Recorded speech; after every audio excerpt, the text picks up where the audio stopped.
When you think about something that you don't have, you create a separation between where you are today and what you don't have.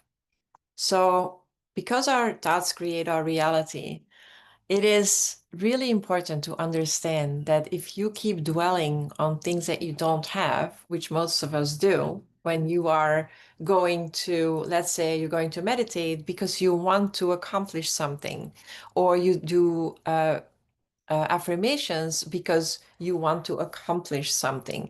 If you do that, in fact, you tell the universe that you don't have it yet.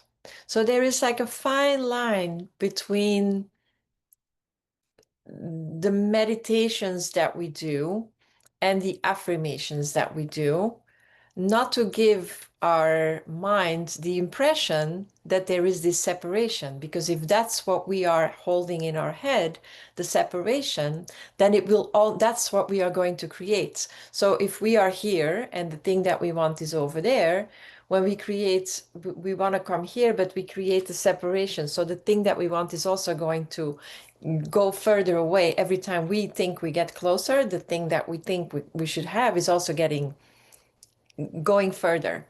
So there's two things I would like to talk to you about today. Meditation, how it can really also hinder you, how it can be that if you don't do it the right way, which of course we know right, wrong, we don't want to go into that, but if you let me point to certain things that will be an eye opener. And then I also want to talk about affirmations, but let's start with meditations.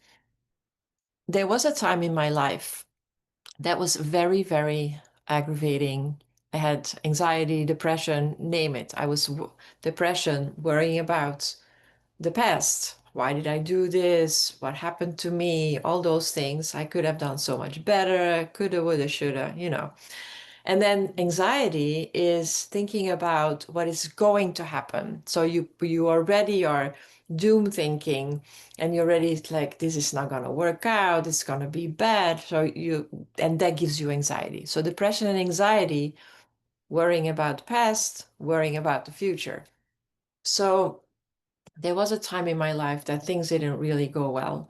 And that's when I found the work of Dr. Joe Dispenza, and I started to meditate with with his meditations. And what I saw in the beginning is that my anxiety became worse, and the depression, the depressed thoughts were also not really getting much better.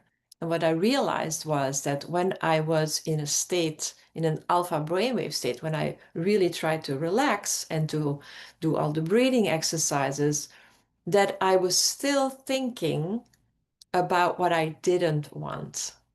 I was still thinking about all the scenarios everything that could go wrong. And because I was in a state of like really being open and accepting, like allowing my mind to accept what that was going on between my ears, I was creating exactly what I didn't want. And so when I realized that, I really took a break and I watched myself. I was watching my body mind. I became aware of what was going on inside of me. What were my thoughts? There was even a time that I would put my alarm every 10 minutes just to become aware. What am I thinking? Where am I? What am I doing? Am I aware? I am aware. Yes. What was I thinking? And I just did that practice like over and over and over again. And I'll tell you in a bit what I did to get out of that state. But I became so aware that what I was thinking was not helping me. What I was thinking was every time those scenarios, oh my God, this is going to happen. And I would again encourage you and invite you to do the same. Because if things are not working out for you the way that you want them today, Nobody's at fault around you. You are responsible for what you are creating. What you see in your reality is what's going on in your inside of your head. And so if your results are not what you want, you need to take responsibility and say, okay, I'm thinking the wrong thoughts. And so I could not imagine that I was thinking the wrong thoughts, because who the hell would want to think what I am thinking or what I'm creating? It was really not good. And so I needed to change those thoughts. So every time I caught myself thinking something that was not serving me, I swiped that away. I swiped that vision in my mind away, because we think in pictures. And I created that beautiful scenario. I made a beautiful movie of me going rafting with my grandchildren. I have to understand, at that point, those kids were still babies. There was no rafting, but I imagined being on that raft on the river, and then having so much fun. And I heard my kids say, Oma, this is so much fun. We're so happy to do this with you. And I still get emotional when I think about that, because that helped me get into that right frame of mind, that helped me to connect with the joy, the happiness, the vibration that I needed to move on. So instead of meditating in the beginning, and I know I'm probably going to throw off a couple of people here, but this is really my journey and how I did it. And maybe it helps you, you know, I share my story in the hope that that every video can at least inspire one person to change their life for the better. So if you feel like you're meditating and you're doing all that work and you sit down, and don't get me wrong, once I understood and I got in a different level with the Joe Dispenza work, I say it all the time, Dr. Joe Dispenza saved my life. Why? Because he also made me understand. He says knowledge is so important. When you understand what you're doing, you can do it the right way.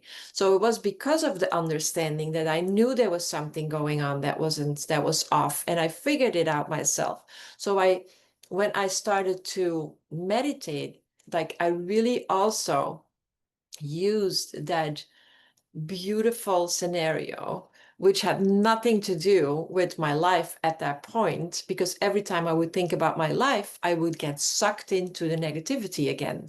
I would get sucked in. How can they do that to me? The whole victim consciousness thing. And I couldn't help myself. My mind was just going there. And I needed to change that badly. So I needed to go way out of there. I couldn't just pretend my life being nice or my life being a little different without whatever was going on. That was not good enough. I needed to get out of it completely. So I had that rafting experience, and hopefully it's something that we will do very soon when the youngest are a little bit old, but we're still going to do this. I know we will do this because I visualized it. It will show up in my life at one point.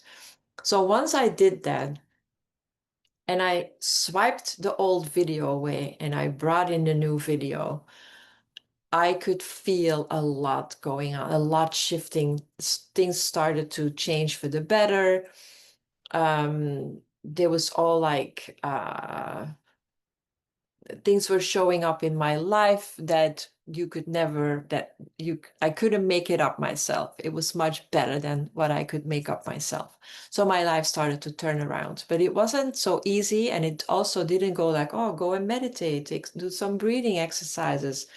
That was not, there was now it is. If I now feel like something's off, I just take a couple of deep breaths and I'm totally clear, because I understand how to do the heart brain coherence meditation. So it's all, everything changed. But in the beginning, after things really went bad, I needed a spot, a time in between, that when I would do the regular stuff, it just became worse. So the second thing that I want to talk about is affirmations. So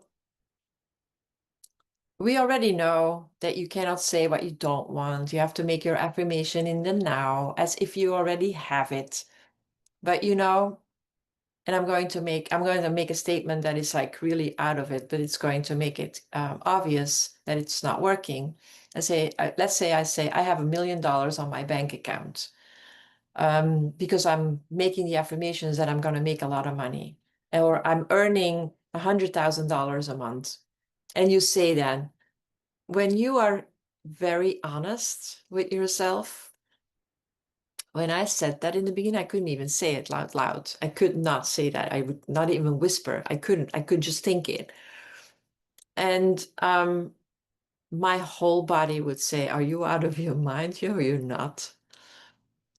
And so I would say, "I'm making $100,000. I have $1 million on my bank account." And the other side would say, "Are you kidding me? You're so funny. This is not happening." So there was such a discrepancy between the affirmations. Like if you work with somebody or they also say like, make your affirmations. What is it that you want? What is your real dream, big goals? And again, afterwards, it became big dreams, big goals. I manifested my house. I promise you, it's all correct what people say. But I'm talking about when you're really down and you have a strong mind. I think I have a strong mind. My mind would say, no way. And so those two would just nullify each other. They would not be, and nothing would be done. So when you're in that position, what I would do, or what I did, was make it into smaller goals, but not losing the big goal. The big goal would still be there, but making it that I could take like little steps and see the results. Let's say I would say, okay, I'm going to make $10,000 a month, just making it up, which is much easier to do. And then you do make the 10,000 a month, and then you make the 15, and then you make the 20. Or I want to lose weight, in the whole losing weight situation. I want to lose 100 pounds. Your body is going to say, are you kidding me? No way. We want to keep you safe. You're not going to lose that weight. You might you might lose a little bit, but then we're just going to hold it back again. Your mind is so powerful on a subconscious level. It will not happen. So why don't you just break it down and say, I'm going to lose 5 pounds this week? And you will, because it is something that is digestible. That's how I did it. And I don't need to lose weight. It's not happening. I had other goals, small little things that I wanted to accomplish that were part like, is this what I'm doing? Is this bringing me closer or further from my goal? But small steps, small steps, small steps, and seeing the results so that your mind is getting the proof of what you are trying to accomplish.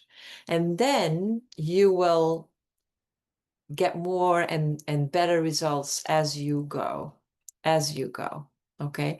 So those were two things that the whole world told me to meditate and to do the affirmations, but they didn't work when I was in a state of fight or flight all the time. Because you first have to calm down your nervous system. You have to calm down your mind. It has to be something that you can do. There's also a whole physiology behind it. There are certain things that you can change, like right there and then. And sometimes when you read stuff, you read a book and you miss like a little part, which is normal because your mind is just going to just find out what it is that it wants to find. Like it's the same thing. You want to buy a new car, you want to buy a Kia, just saying something, or a Honda, whatever. And then all of a sudden, you see that car exactly the way you want it because your mind is trained to find evidence of what you have in your mind. So it's trained that way. So you have to use that.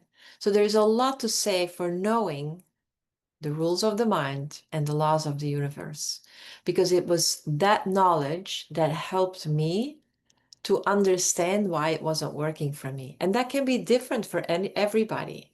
Whatever worked for me doesn't have to work for you. But knowing the rules gives you the tools to understand what's going on with you. So I'm all about teaching you the rules of the mind and the laws of the universe. And if you would like to hop on one of my courses, just reach out to me and I'm happy to facilitate that for you, because I know that that knowledge can be different. Of course, the knowledge is the same, but the application of it, love to facilitate that for you, because you cannot read the label when you're in the jar. So sometimes it's good to have somebody outside of the jar holding your hand and saying, okay, let's look at it together. Let's see how we can improve whatever is going on and get you where you want to go. That's it for today. Have a wonderful day, you guys. Bye-bye for now.